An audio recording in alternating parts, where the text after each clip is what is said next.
सभी को जय गजानन। योग गीता के इस ज्ञान का श्रवण करते हुए दक्ष प्रजापति श्री मुद्गलाचार्य से कहते हैं कि कृपया क्षेत्र तथा क्षेत्रज्ञ का ज्ञान प्रदान करें। श्री मुद्गलाचार्य कहते हैं कि देह को क्षेत्र कहा जाता है एवं देही क्षेत्रज्ञ है। इनके संयोग से स्वतः उत्थान संज्ञक महत ब्रह्म होता है।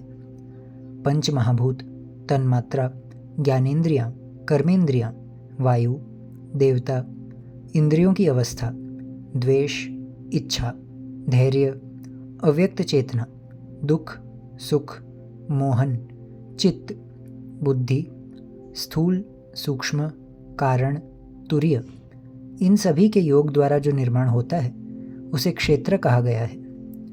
सदैव एक भाव सहित सभी भेदों से रहित सभी के भीतर क्षेत्र में निवास करने वाला ही क्षेत्रज्ञ है।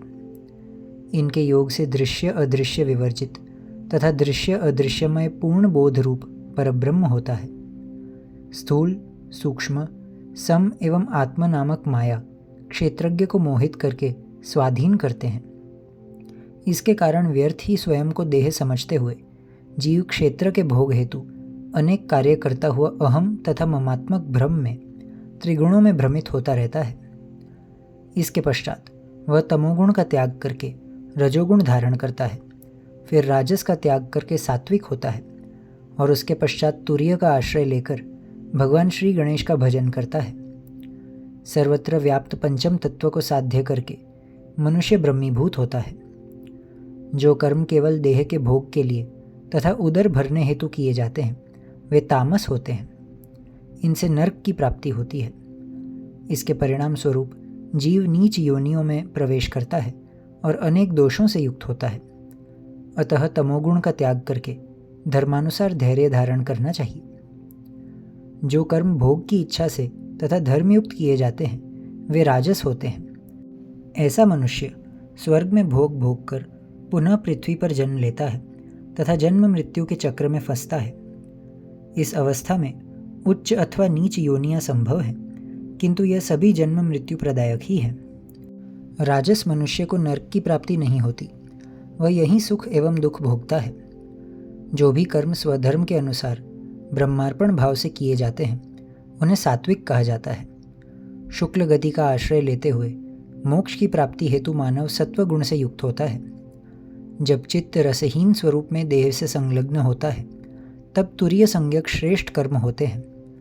ऐसे कर्ता के लिए समस्त विश्व ब्रह्मरूप ही होता है। जो भी कर्म किए जाते हैं वे सभी ब्रह्मदायक ही होते हैं। यहाँ स्तुति एवं निंदा नहीं होते। देवता और उपासक ऐसा द्वैत नहीं होता। सर्वत्र स्वतः ब्रह्म भाव में विचरण होता है। सर्वसमत्व से जो कर्म होते हैं उन्हीं को तुरीय कर्म जानना चाहिए। अंत समय में मानव अस्मिता ब्रह्म में लीन होता है तथा महाकारण रूप में त्रिगुण चालक होता है। इससे भी परे कैवल्य कर्म होते हैं जो किसी भी विधि अथवा निषेध से रहित स्वेच्छा से होते हैं।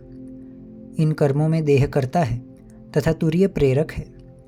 यहाँ त्रिगुण का कोई संबंध नहीं होता। न मैं नर हूँ और न मुझे निरंतर ब्रह्म को साधना है, क्योंकि वह ब्रह्म मैं ही हूँ। भ्रांति के कारण ही यह भेद नजर आते हैं। ब्रह्म में शुभ तथा अशुभ ऐसे भेद नहीं होते। इस अनुभव से ही मानव शांत होता है।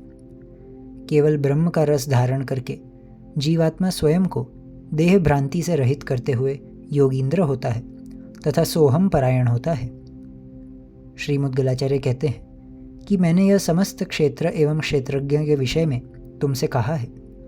अब वर्ण तथा आश्रम के विषय में श्रवण करो, जिससे मनुष्य धर्म, अर्थ, काम एवं मोक्ष को प्राप्त करता है।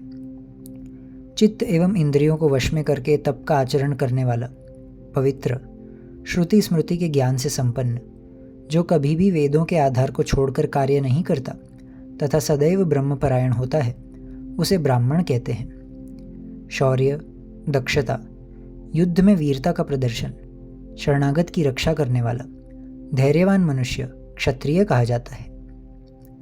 नित्य वस्तुओं की खरीदारी, शेतकर्म, गोपालन करने वाले को वैश्य कहते हैं। 3 वर्णों की सेवा, दान, नाम जप, विद्वानों द्वारा पुराण श्रवण करना, यह शूद्र के कर्म है। उपनयन संस्कार से संपन्न व्यक्तियों के लिए अनेक नियम कहे गए हैं। ब्रह्मचर्य का पालन करते हुए श्री गुरु की आज्ञानुसार आचरण करना, 12 अथवा 16 वर्षों तक ब्रह्मचर्य का पालन करना, विवाह करके गृहस्थ आश्रम में प्रवेश करना, स्त्री संग का त्याग करके वानप्रस्थ आश्रम का स्वीकार करना एवं उसके पश्चात मन द्वारा भी स्त्री संग का त्याग करके चित्त का निग्रह करते हुए भिक्षा का अन्न स्वीकार करते हुए देह में साक्षी भाव सहित मौन धारण करते हुए संन्यास धर्म का पालन करना चाहिए। वर्णाश्रम रहित योगी पंचम अवस्था को प्राप्त होता है। विधि एवं निषेध से रहित वह साक्षात विनायक स्वरूप होता है। इस ब्रह्मदायक मार्ग द्वारा मनुष्य को योग साध्य करना चाहिए। दक्ष प्रजापति श्री मुद्गलाचार्य से धर्म, अर्थ, काम एवं मोक्ष के स्वरूप का कथन करने की प्रार्थना करते हैं। श्री मुद्गलाचार्य कहते हैं कि धर्म से मानव को ब्रह्मलोक की प्राप्ति होती है, अर्थ सामर्थ्य संपन्न होता है, उससे ईश लोक की प्राप्ति होती है, काम भोगात्मक है, उससे विष्णु लोक की प्राप्ति होती है, वे प्रभु लक्ष्मीपति कहे जाते हैं, मुक्ति सौरात्मिका कही गई है, शुक्ल गति के धारक श्री सूर्य कहे जाते हैं, ब्रह्मीभूतमय पूर्ण योगद ऐसा स्वानंद कहा जाता है। स्वानंद से परे दूसरा कोई लोक नहीं है। यह पांचों योगदायक ही हैं। योग धर्म द्वारा ही मानव को परम योग की प्राप्ति होती है। योग से अधिक मूल्यवान कुछ नहीं है, इसी कारण उसे अर्थ कहते हैं। योग इच्छा अथवा कामना से समस्त लाभ होते हैं। माया के आवरण का त्याग करने से योग को मोक्ष कहा जाता है।